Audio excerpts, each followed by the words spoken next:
Hey, good morning. It's Pastor Jeff with your Sunday morning message from here at Freedom Church. Thank you so much for tuning in with us. One of the things my family likes to do when life slows down a little, and hear me, we don't do this as often as we ought to, is we like to play games at the house. We'll sit down and we'll bust out one of the card games and we'll sit down, and it may be just me, Tara, and Lexa and Bray. It may be just me, Tara, and Bray. It may be me, Tara, Alexa, PJ, Bray, depends on the work schedules and everything. But just some of those downtimes, maybe when everybody's home because there's a storm coming, or just things like that. Or some nights it's just everybody happens to be home at the same time, which is kind of like old times. And so I, for one, only like to play games that have a system to them. I will play a game, I will watch people play a game, and then I will figure out a system. I'm not saying the system is foolproof. I'm not saying I win all the time, but I win most of the time because I come up with a system.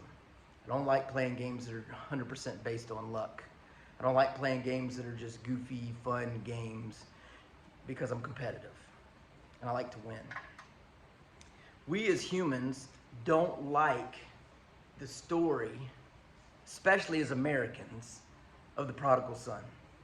When Jesus shares the parable of the prodigal son, I'm going to read it for you out of Luke chapter 15. When Jesus shared that, we don't like it because one son was given everything and lost all of it, and another son stayed home and continued to work, and then the one who stayed ends up feeling shorted, just like most of us as Americans would, because the other son came back home and was embraced. Luke chapter 15 is quite a few verses, but I want to share them with you this morning. And he said, there was a man who had 2 sons, and the younger of them said to his father, Father, give me the share of property that is coming to me. And he divided his property between them. Not many days later, the younger son gathered all he had and took a journey into a far country. And there he squandered his property in reckless living. And when he had spent everything, a severe famine arose in that country, and he began to be in need. So he went and hired himself out to one of the citizens of that country, who sent him into his fields to feed pigs. And he was longing to be fed with the pods that the pigs ate, and no one gave him anything. But when he came to himself, he said, How many of my father's hired servants have more than enough bread, but I perish here with hunger? I will arise and go to my father, and I will say to him, Father, I have sinned against heaven and before you. I am no longer worthy to be called your son. Treat me as one of your hired servants. And he arose and came to his father. But while he was still a long way off, his father saw him and felt compassion, and ran and embraced him and kissed him. And the son said to him, Father, I have sinned against heaven and before you. I am no longer worthy to be called your son. But the father said to his servants, Bring quickly the best robe and put it on him, and put a ring on his hand and shoes on his feet, and bring the fattened calf and kill it. And let us eat and celebrate. For this my son was dead and is alive again. He was lost and is found. And they began to celebrate. Now his older son was in the field, and he came and drew near to the house. He heard music and dancing. And he called one of the servants and asked what these things meant. And he said to him, Your brother has come, and your father has killed the fattened calf, because he has received him back safe and sound. But he was angry and refused to go in. His father came out and entreated him. But he answered his father, Look, these many years I have served you, and I have never disobeyed your command. Yet you never gave me a young goat that I might celebrate with my friends. But when this son of yours came, who has devoured your property with prostitutes, you killed the fattened calf for him. And he said to him, Son, you are always with me, and all that is mine is yours. It was fitting to celebrate and be glad, for your brother was dead and is now alive. He was lost and is now found. The major components in this story, I think most of us have related to at some point. The first one, we automatically think that we're the prodigal son. This one's a very easy one to put ourselves into because we're our own worst critics. We know ourselves too well, don't we? If I stare into the mirror at myself, what do? I start seeing flaws. I see everything that's wrong. I see gray. I see glasses. I see wrinkles. We see all the things that are wrong with us in the mirror. We're our own worst critics. We know that we all wander from God. Daily, we do things that go against what God would have us to do. Maybe it's for moments. Maybe it's for a day or two. Maybe it's for a couple of decades.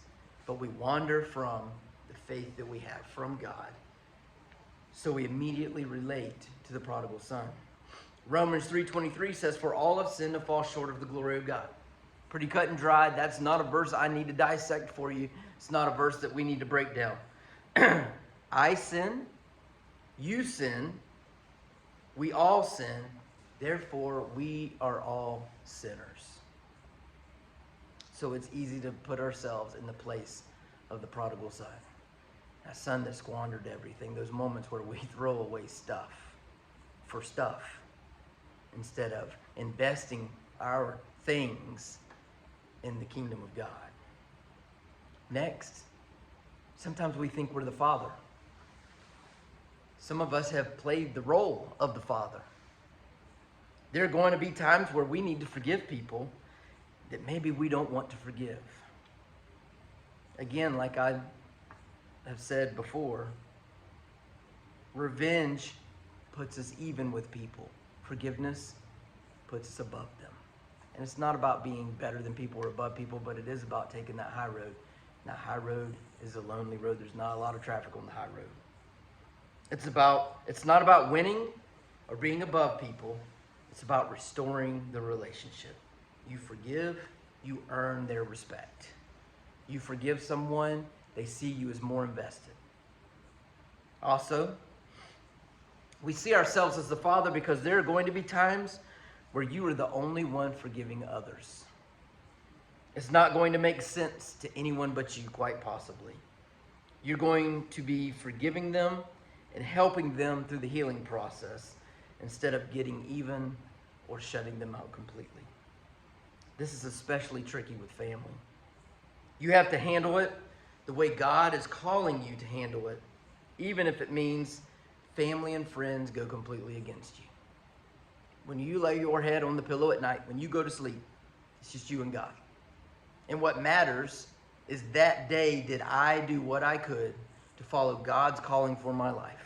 Did I glorify God with my actions, with my words, with my thoughts? Did I do the things that God was nudging me to do? If you did, you sleep well. If you didn't, you question yourself. No one lays in bed worried about what other people think. We lay in bed worried about what we've done with what God has given us. Both of those are situations where you need to follow where God leads you and not listen to everyone around you. In this story, the father is the leader.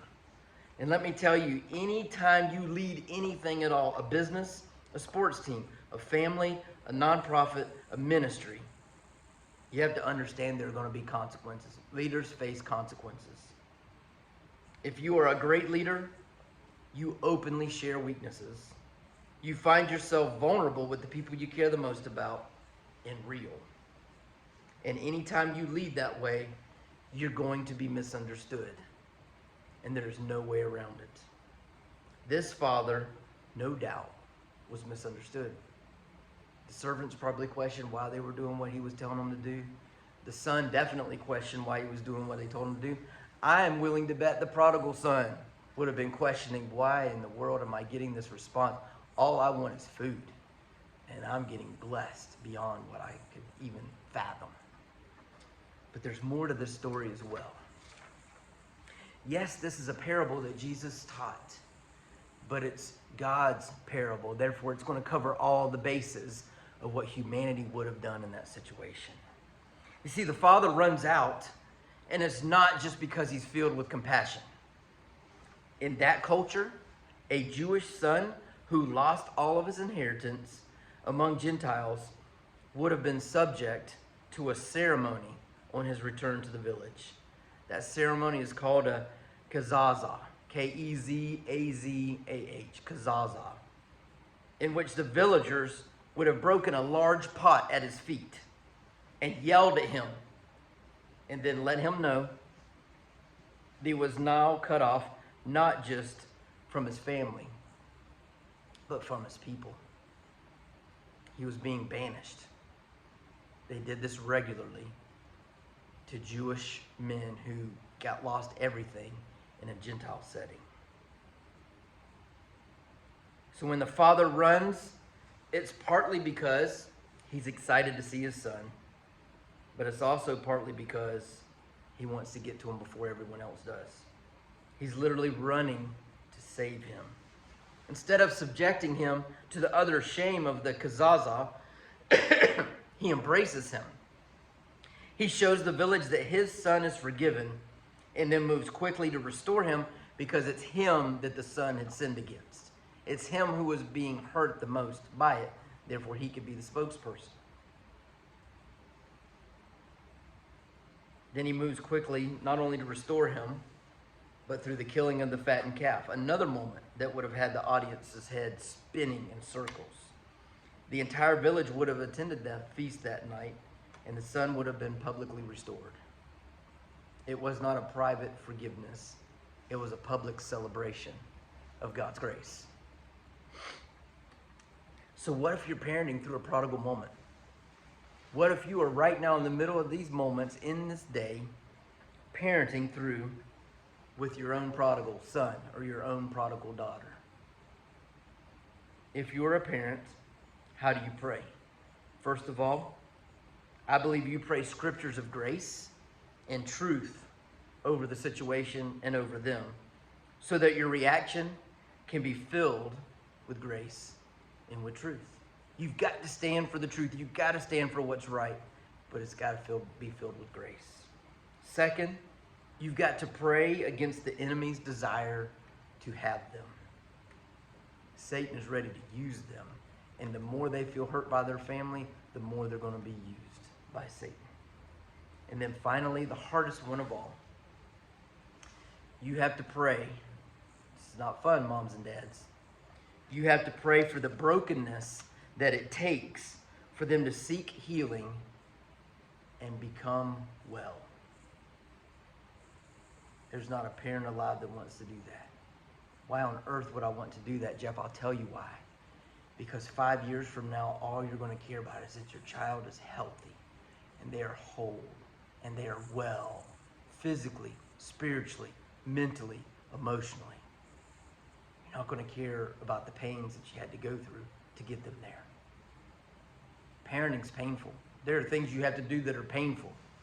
I can't stand getting on to Bray because she's still little.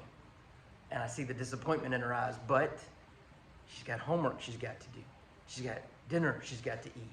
She's got a room she's got to keep clean. And so we have to do that, and it's painful. These prayers, totally different type of situation from just basic parent discipline. You feel like you're disciplining yourself. You feel like you're hurting yourself. But you've got to pray for that brokenness. And you got to pray that that brokenness is something that's not too harmful, but it's something that brings them to the place where they go, all right, I'm ready to be well. I'm ready to heal. And thirdly, in this story, we never see ourselves as the good son. We never put ourselves in those shoes. We can sometimes see ourselves as that father who's having to decide to forgive their children. We can definitely see ourselves as the prodigal son, that son who squandered everything, that son who's wandered from God, that daughter who's wandered off. We don't see ourselves as the other son. The character that we rarely identify with is him. The good son, the son who did not ask for his inheritance, who did not run off and leave his family, who did not lose his entire inheritance. The son who just kept on doing the right thing, stuck by his father's side, took care of his father and his family and their land. He was working when the prodigal came back. He was in the middle of doing what he should be doing. He was jealous. He was jealous for a few reasons. Number one, where was his reward for not running off and not losing it all? And he even said, we never squandered even the smallest goat to slaughtered. We never slaughtered even the smallest goat to celebrate me being faithful and staying here. Secondly, he was jealous because he wanted to see his brother be punished for what he had done. Let's be honest. Let's be true to ourselves. Those sibling rivalries, when that sibling messed up, you're like, oh, he's going to get it. Oh, she's going to get it. And you're cashing in on it because for that moment, you're the good kid. They are not. Let's go back to the ritual I shared with you, the kazazah. Let's be totally honest here. That brother, when he found out his other brother may be headed back home, I'm betting he already had the jar picked out to break at his feet.